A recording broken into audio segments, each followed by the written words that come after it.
Democratic Party has released emails that could implicate Donald Trump. Now, these emails don't implicate Donald Trump's involvement with sex trafficking, but the emails basically indicate, according to, again, these emails are from Jeffrey Epstein, that Donald Trump was aware of the girls, as he put it.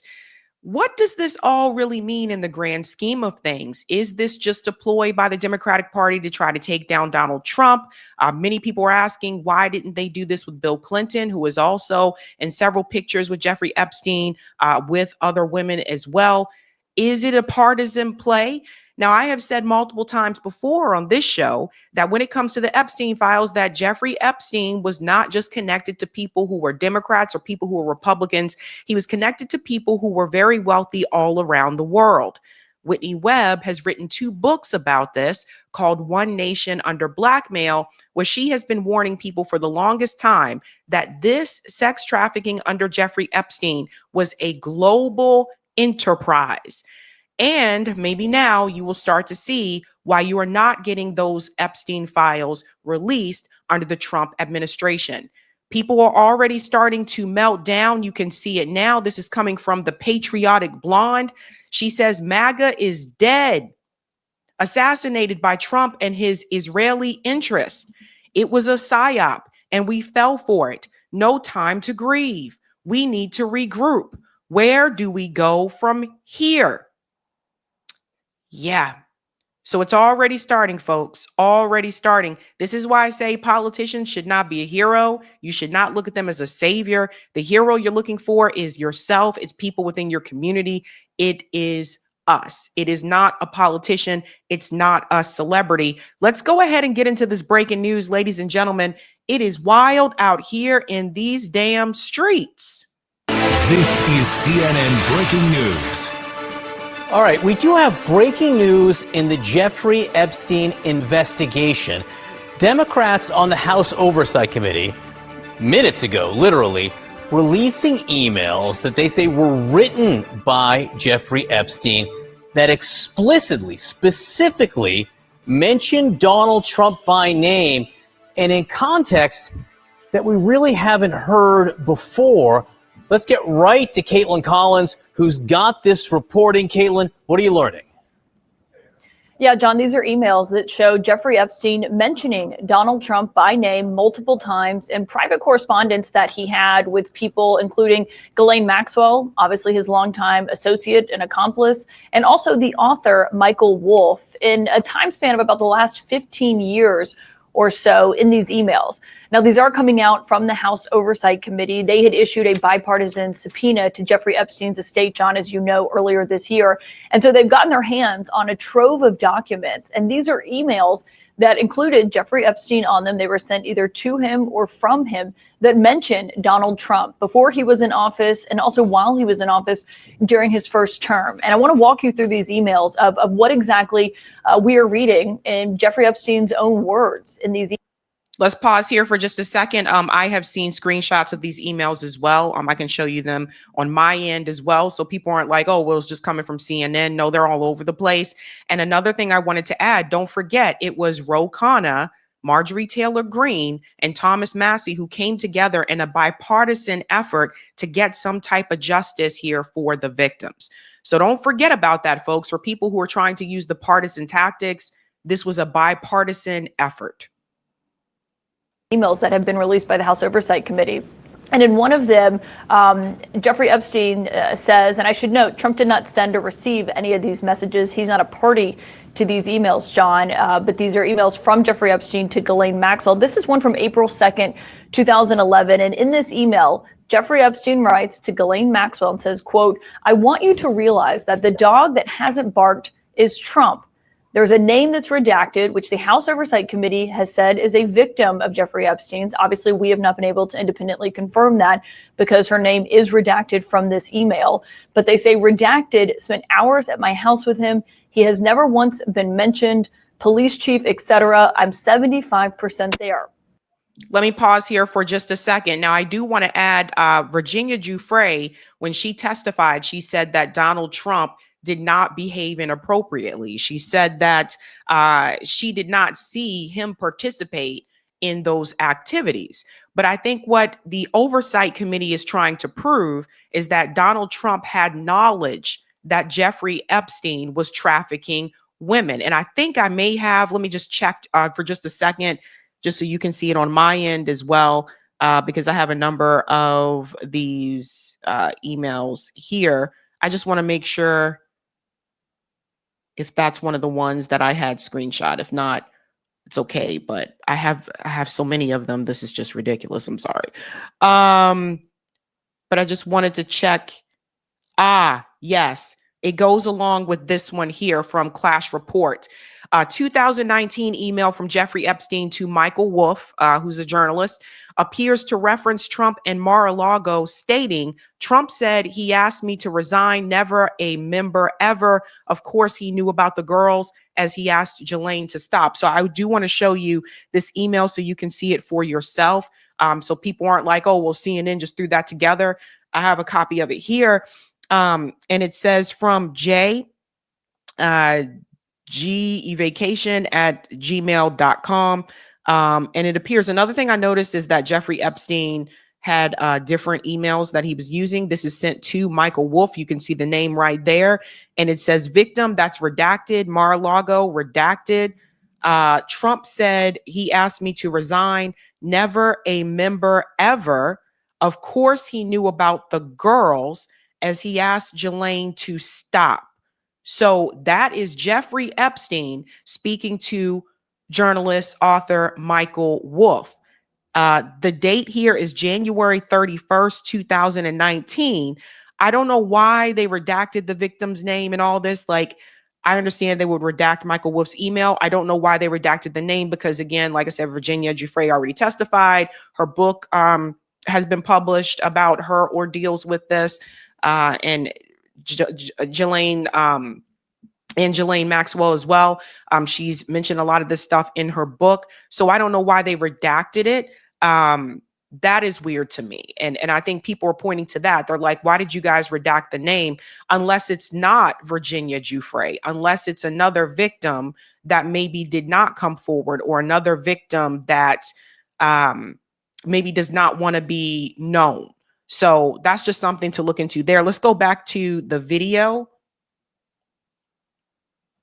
Ghislaine Maxwell responds to that email, John. It says, quote, I have been thinking about that.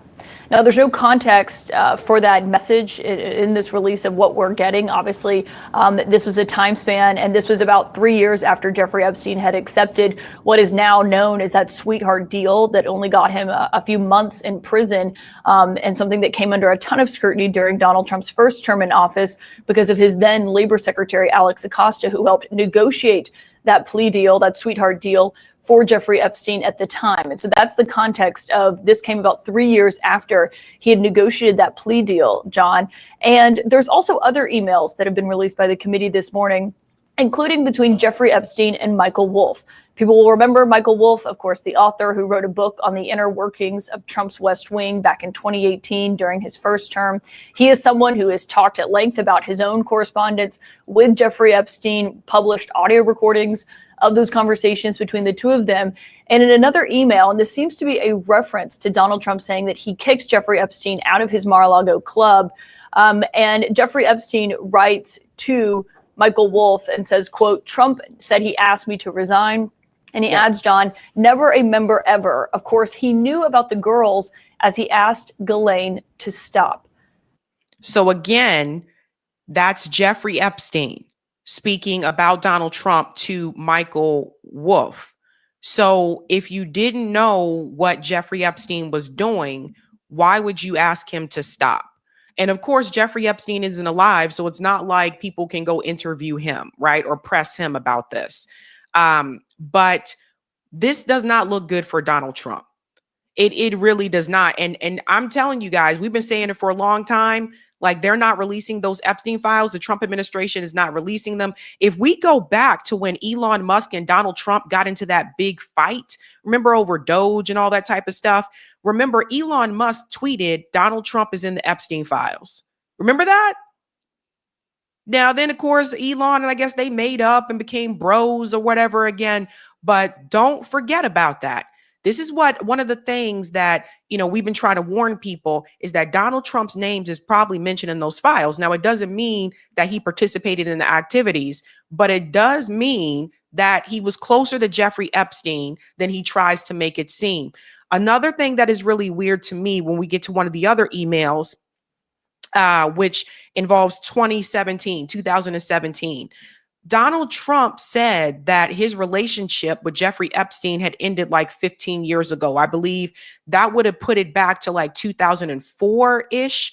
He's changed his statement on this a couple of times. At one point in 2019, he said we hadn't spoken in like 15 years. So that would put that back at 2004. But when we get to this email about 2017, I think you're going to see what I'm saying, because it does not make any sense. If your relationship with Jeffrey Epstein ended back in 2004, then why are people talking about the possibility of you being at his house in 2017? So let's continue on here. Now, again, we don't have the context of this email, but John, that comes as in recent months, we've heard President Trump himself and the White House say that Jeffrey Epstein was kicked out of Mar-a-Lago for being a creep. And Trump himself told reporters on Air Force One that he was trying to poach women, he and Ghislaine Maxwell, from the Mar-a-Lago spa. And that was why they had such a falling out and why he ultimately asked Jeffrey Epstein to leave the Mar-a-Lago club. Now, there's also a third email in here, John, and this is, again, in regards to Jeffrey Epstein and Michael Wolff. And Michael Wolff emails Jeffrey Epstein, and this is back in December 15th, 2015. So the height of the 2016 campaign, just to put that in perspective for you. And it was the day of a CNN Republican primary debate. And Michael Wolff says, quote, "I hear that CNN is planning to ask Trump tonight about his relationship with you, either on air or in a scrum afterwards." And Epstein wrote, "If we were able to craft an answer for him, what do you think it should be?"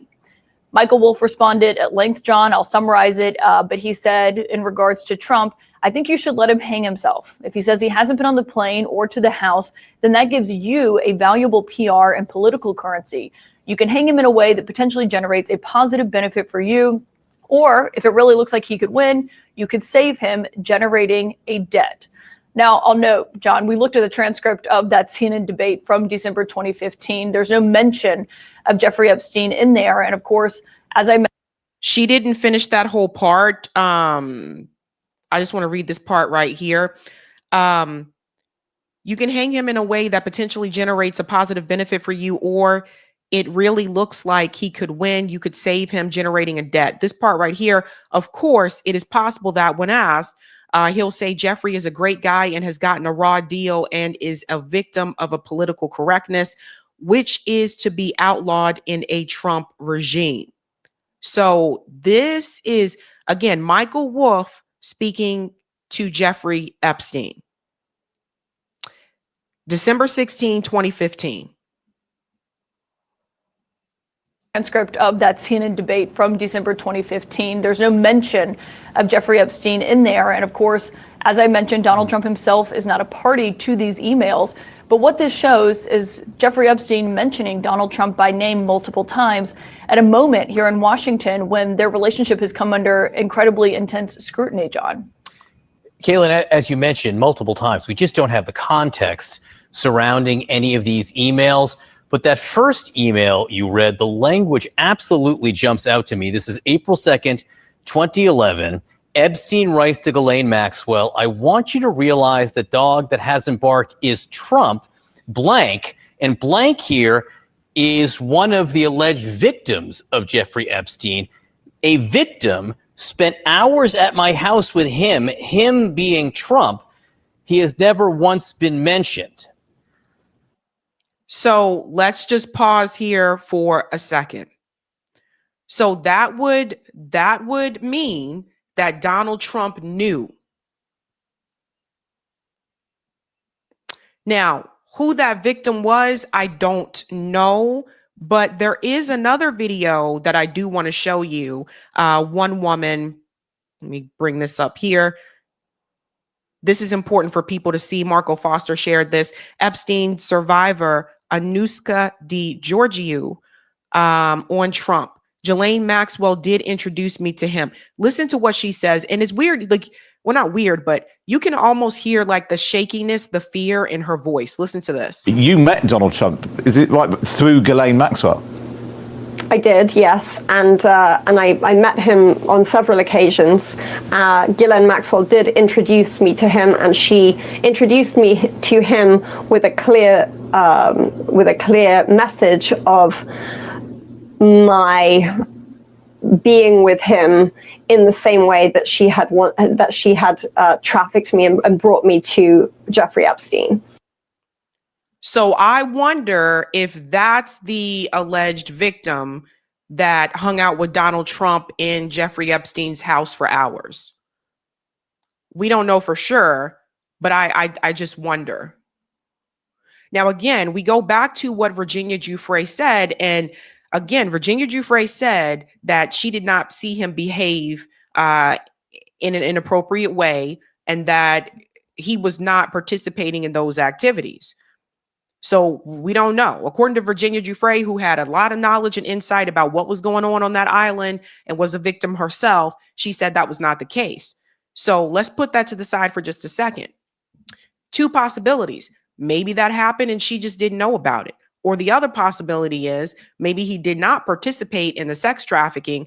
But going back to that Jeffrey Epstein email, according to Jeffrey Epstein, he knew. He goes on to say he asked Ghislaine to stop. So there's so much like to get into here, ladies and gentlemen. Whitney Webb, like I said, has been talking about this for so long, and she's been trying to like sound the whistle about these big, powerful people and this global network that Jeffrey Epstein had. Jeffrey Epstein was basically, Mossad. And as I revealed to you a couple of days ago, Jeffrey Epstein was also setting up surveillance in the Ivory Coast in Africa for Israel, along with former Prime Minister Barack. So this is a global exchange. This isn't just Jeffrey Epstein came to the US and was blackmailing people and, started a sex trafficking ring. Jeffrey Epstein was all over the world. Continue on a little bit more here, and then I want to get to some of those other emails that they didn't show. Now, again, we don't have the context surrounding that, Caitlin, but this kind of language from Jeffrey Epstein himself, how often has Donald Trump, what has Donald Trump said about contact he may have had or time he may have allegedly spent with some of Epstein's alleged victims? Yeah. And John, just to be clear, the woman, the person whose name is redacted here was redacted by the House Oversight Committee before they put this out. That has been a huge point of focus as people have demanded the release of these documents, is to be able to protect the survivors and the victims. We have not been able to independently verify who this person is. The committee is the one doing the redacting here. But obviously he is referencing someone who Jeffrey Epstein says in this email from 2011 that spent time with Donald Trump at his house. And so we've asked the White House for comment on this morning. Obviously, these are emails that predate his time in office this term. They span about 15 years, this correspondence that's being released. And Trump has denied that he knew anything about what Jeffrey Epstein was doing and the sex trafficking of young women. And he said that he wasn't aware of that at the time. And obviously, Trump himself has not been accused of any wrongdoing. It's very important that we make that clear here, John. But of course, the question has been when it comes to regards to the Justice Department and what they've released about what they know. And Adelita Grijalva is being sworn in today. She's the new House Democrat from Arizona, and she's expected to be that 218th signature. And so the pressure has been building, not just Democrats, but Republicans here in Washington, to release more information about what the Justice Department has. And so looking at that email, obviously, will likely only increase that pressure to do so. And you're right, John. Yeah, this is going to be a doozy. Again, we want to reiterate that there is nothing so far that I've seen that says that Donald Trump participated, but his press secretary did issue a response. I have your statement about the new Epstein emails that have been released by House Democrats. Separate from why you believe the emails were made public, can you address their substance? Did the president ever spend hours at Jeffrey Epstein's house with a victim? These emails prove absolutely nothing other than the fact that President Trump did nothing wrong. And what President Trump has always said is that he was from Palm Beach, and so was Jeffrey Epstein. Jeffrey Epstein was a member at Mar-a-Lago until President Trump kicked him out because Jeffrey Epstein was a pedophile and he was a creep. In this email you refer to... Pause. She just exposed herself here.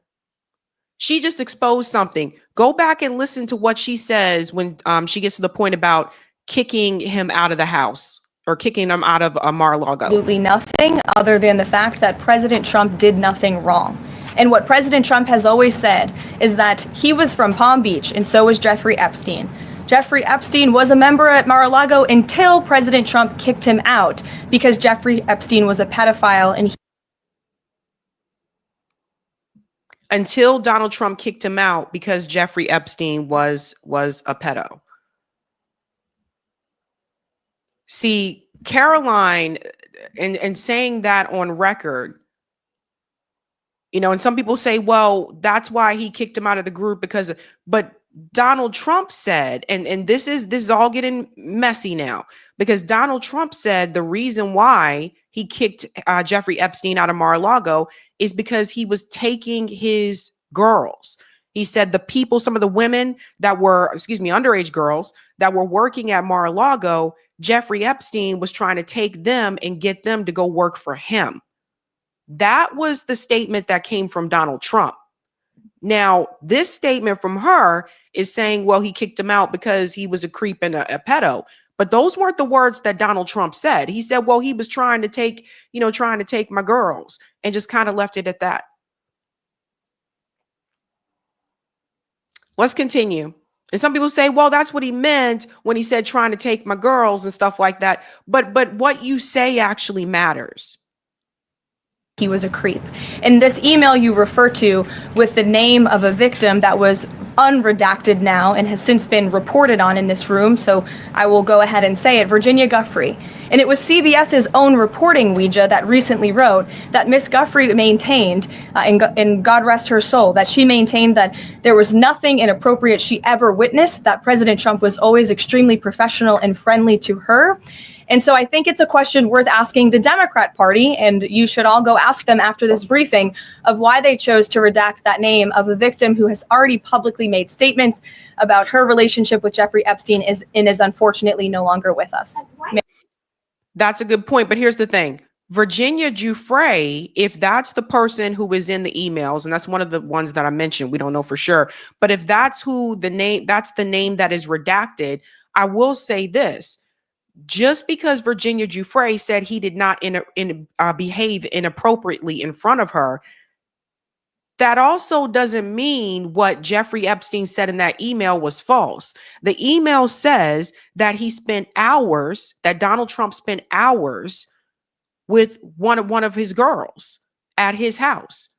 So actually, this makes sense if you think about it, because Virginia Giuffre said that he didn't behave inappropriately around her. Well, that means that she spent time with him in some way, shape, or form. So both things can be true at the same time. It can be true that Virginia Giuffre said that she didn't see him partake in those activities with those underage girls. But she also spent time with him.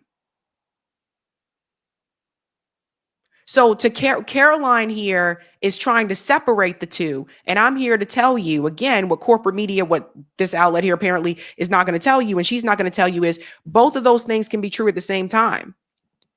She said he didn't behave inappropriately. That doesn't mean she didn't spend any time with him. In fact, I would say for her to know that he didn't behave inappropriately, she must have spent time with him. Let's continue. Thank you, Gillian. Two questions on this. In the interest of transparency, why not just go ahead, release the full files on Epstein, get this all over with? This administration has done more with respect to transparency when it comes to Jeffrey Epstein than any administration ever. In fact, this administration, the Department of Justice, has turned over tens of thousands of documents to the American people. We are cooperating and showing support for the House Oversight Committee. That's part of the reason you are seeing these documents that were released today, because of the House Oversight Committee's and Republicans' efforts to get these out to the public. This administration also moved, the Department of Justice also moved to unseal grand jury testimony, which we know, unfortunately, a judge declined those requests. No, honey. You stumbling over your words, because here's the thing. Let's think about this for a second. None of this would have even happened. None of this would have even come about if Pam Bondi, Kash Patel, and Donald Trump and all of them would have released the damn Epstein files. The documents that they released were not the Epstein files. And that's why people have still been saying release the Epstein files. So they are really, honestly, people got played. And I've been warning people about this. People got played. Because the thing is, no, you're not the most transparent. Yeah, you may have went a little bit further than others, but you're not full transparency, because the thing is, you never released the files. And the reason why they didn't release those files is because there's powerful people that are mentioned in them. And the other thing is how this would involve Israel, how that would implicate people like former Prime Minister Ehud Barak as well. So that's why they didn't release these files. Donald Trump's name is throughout those damn files. Elon Musk even told you guys that a while back, and people just went about business as usual. So the thing is this: none of this would have happened today if the Trump administration would have kept their promise and released the Epstein files. But because they didn't release the files, the Democratic Party took advantage of that and said, okay, we're going to release some of these emails bit by bit. And don't forget, this isn't just about the Democratic Party. Like I said, Ro Khanna, Thomas Massie, and Marjorie Taylor Greene came together to work on this as a unit. It is bipartisan. In fact, I want to show you something that Ro Khanna said, because they tripping. Hold up. Ro Khanna said the only reason these emails are out is because at Lawrence had the survivors' lawyers on who gave me the tip to subpoena the estate. Why did Justice or the FBI not get and release these? Today, Thomas Massie and my petition get 218. He's talking about 218 votes there. So at Lawrence is Lawrence O'Donnell. So this is the thing. And so they keep saying, yeah, the Democratic Party as a whole, yes. But Marjorie Taylor Greene and Thomas Massie were a part of this coalition with Ro Khanna to get justice for the victims. So look, MAGA got a problem, because here's the thing. People have been played by Donald Trump. First, he told you he was going to do things for the working class people. That's not happening. He's kissing Israel's ass. He's doing everything for Israel, bending the knee to Miriam Adelson, because that's who he took a lot of money from. Then you have people, part of the MAGA movement, that are not okay with the relationship with Israel, that are questioning money going to Israel. And then you have the other half that's like, just believe whatever Donald Trump says, and let's just keep supporting Israel. Everything is changing. It is changing. And I never thought that I would see this day. Some of these emails I want to show you. I already showed you that one. Let's go to another one here. Here's another one. Epstein had a back and forth with Kathy Rumler in 2016, in which she told him Ruth Bader Ginsburg was her date to the state dinner. Let's look at this for a second. We'll get into who she was. Actually, I'll keep it this way because it's bigger. So again, from Jeffrey Epstein to Kathy Rumler. I no longer use terms like broad. That's Jeffrey Epstein. Kathy responds, that's a broad question. He says, today, question mark. She says, yikes. Let's go on here. Every news channel today, as she apologized for her Trump remarks. This part right here. I like that dress. Narciso Rodriguez. Where did you see that picture? RBG was my date to state dinner. That's coming from Kathy Rumler. Pretty black dress, you and Ruth Ginsburg. So who is Kathy Rumler? Kathy Rumler served as Obama's White House counsel, and currently is listed as chief legal officer and general counsel for Goldman Sachs. So yes, this is a bipartisan issue. And what I would have said is this: what Democrats should have done to make this more fair is not just to go after the information that implicates Donald Trump, but they should have went after information that implicates Bill Clinton as well. Because when I say that it's bipartisan, this is what I'm talking about. It's the Clinton as well. Bill Clinton, Donald Trump. Bill Clinton, Epstein, Trump, Epstein. This is a bipartisan issue. And so to be fair, they should have also gone after Bill Clinton, but they're not. And that's why people can push back on it the way that they can and say, well, you know, you guys are only going after, you know, you're only going after Trump. So this is political. Moving on to this next email. Jeffrey Epstein, I know how dirty Donald is. This is another email that he sent here to Kathy Rumler, same person who worked for the Obama administration, August 23rd, 2018. You see, I know how dirty Donald is. My guess is that non-lawyers, New York biz people have no idea what it means to have your fixer flip. So he is now referring to Donald Trump as his fixer.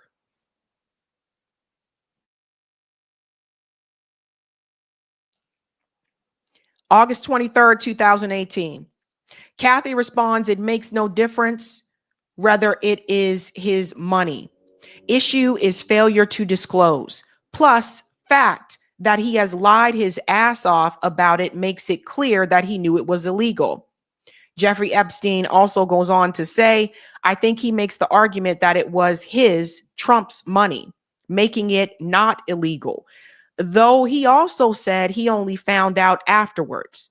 And the fact, according to the indictment, was billed as services rendered and grossed up. I'm sure his account has flipped anyway. Not sure if he means account or accountant, but probably account. I did talk in detail to Star yesterday.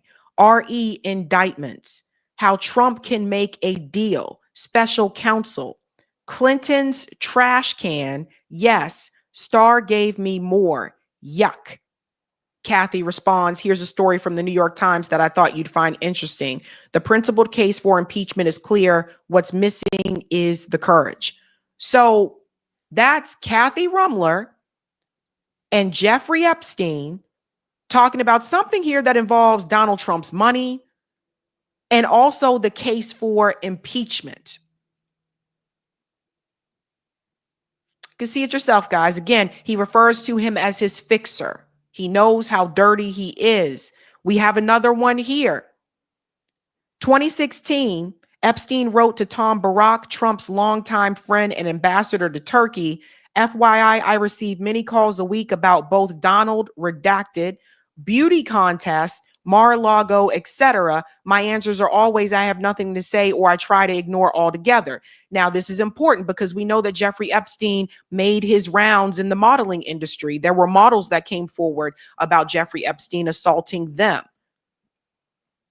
Whitney Webb has published a number of articles about Jeffrey Epstein's dealings in the modeling industry, along with people like model Naomi Campbell.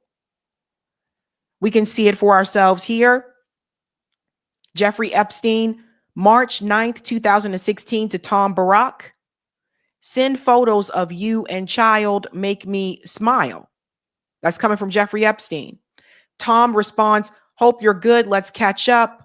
Jeffrey, hope you are well. Photos looks good. FYI, I receive many calls a week about Donald, beauty contest, Mar-a-Lago, and Clinton. See, here's the other part. And Clinton from reporters, less so recently with Clinton. But my answers are always, I have nothing to say, or I try to ignore altogether.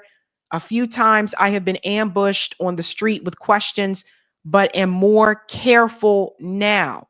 So again, if nothing was done wrong, why do you need to be careful? Let's get back to the beauty pageant business for just a second.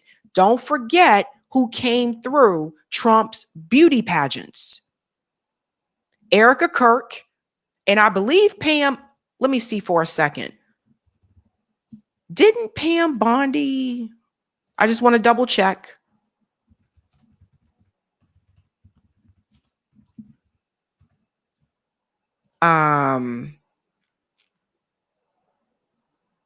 She was a former contestant for Miss USA 1984, but she came through the beauty pageant circuit. Okay, she came through the beauty pageant circuit, just like Erica Kirk.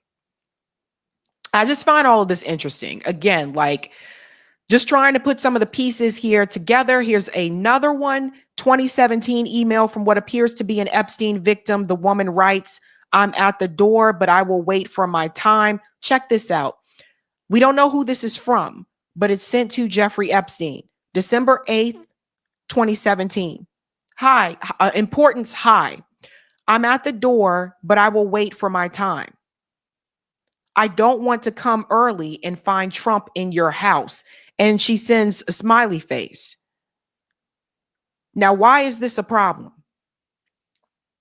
Well, according to Donald Trump, he cut ties with Jeffrey Epstein, as he said in 2019, 15 years ago, which would have put that back towards like 2004.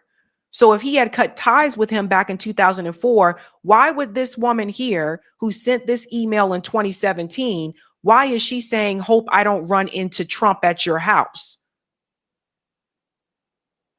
Again, see for yourself. "I'm at the door, but I will wait my time. I don't want to come early to find Trump in your house." This is 2017. There's a yes here from Jeffrey Epstein.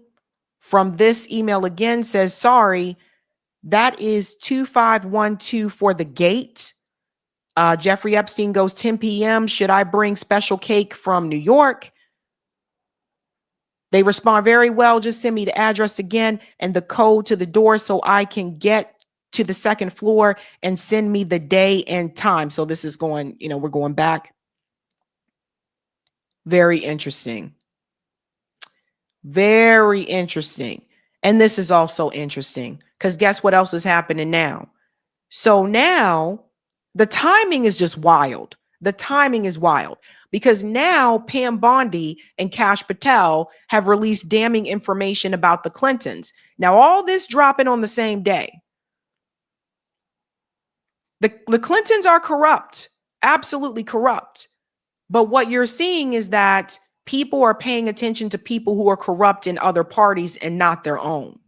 And that's the problem that you run into with the partisan issue. Clinton corruption files. Attorney General Pam Bondi and FBI Director Kash Patel have now shown Congress documents about former President Bill and former First Lady Hillary Clinton's foundation and evidence that they collected donations from foreign and domestic interest-seeking influence. And the fact that AG Bondi and Director Patel just found this new cache of documents is raising concerns that this evidence was kept from previous prosecutors' investigating the Clinton Foundation and the pay-to-play allegations against the Clinton family, a decade ago. So officials familiar with the matter have said that the documents will make clear that there was some kind of effort to obstruct legitimate inquiries into the foundation by blocking real investigation by line-level FBI agents and DOJ field prosecutors and keeping them from following the money. So you can read more about this bombshell story over at Just the News. Clinton. Yeah. So of course they're going to come forward with something that will incriminate those that are a part of the Democratic Party, but they're not going to come forward with anything that is going to incriminate Donald Trump because he's one of them. Same thing with the Democrats. Coming forward with these emails against Donald Trump, make sure you come forward about Bill Clinton. So in order for justice to be served to the victims of Jeffrey Epstein, people have to put their parties aside and just come out with all of the corruption. And they're not going to do that. Both sides, in a way, are trying to protect their party. And that's a problem. And you're never going to get full justice if you do that. That being said, these emails, what we do know from what I've read from these emails is that it appears that Donald Trump did not end his relationship with Jeffrey Epstein per 15 years ago, as he said in 2019, which would put that back at 2004. What we also know is that Jeffrey Epstein referred to Donald Trump as dirty, as his fixer, and as knowing about the girls, and that he asked Ghislaine Maxwell to stop. So I see people saying, well, this doesn't mean that Donald Trump did these things. Again, that's not what the emails say. What the emails say is that he knew what was going on. And I'm going to tell you this, and we're going to go right back to what this girl said here. Everything is blowing up in your face. The patriotic blonde said MAGA is dead, assassinated by Trump and his Israeli interest. And this is why you don't make a politician your hero. This is why you don't put your hope and your faith in a politician. You really have to put your hope and your faith in yourself and your community. I don't know, you guys. Like, this is very, very interesting. And you're already seeing it, right? Like, they're already pointing their fingers at other people who supported Donald Trump, like Tucker Carlson, Candace Owens, Thomas Massie. They're pointing the fingers at them and saying, you guys are part of the problem. But they're just calling out the things that other members of part of the party don't want to call out because they want to believe that Donald Trump is their savior and hero. And that's how you get into this mess. And lastly, if the Trump administration had released those damn Epstein files, I will say again, the information they released was not the Epstein files. They would not be in this situation. So Pam Bondi is in the hot seat. Kash Patel, you back in the hot seat. You've been off and on out of the hot seat. Donald Trump is back in the hot seat. And unfortunately, at the end of the day, the people who really need the justice, which is the victims, unfortunately, they're not going to get the full justice that they need because these files implicate people who are billionaires, people who are very powerful, people who are royalty, and they're still going on with their lives. Virginia Giuffre is dead. And the people who committed the crimes are just as free as day. Hey guys, this was a Sabby clip. If you like what you saw, hit that like button and subscribe.